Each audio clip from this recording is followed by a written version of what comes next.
pressure's at 0, it's meant to be at 1. In order to top your pressure up, you got these two valves. Turn one, quarter turn, the other one, quarter turn, slowly, let it fill into the system.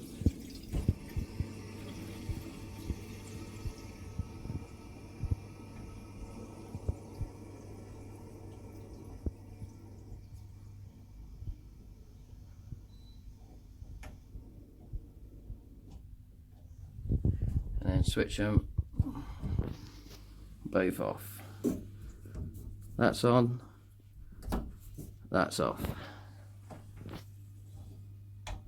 That's on, that's off.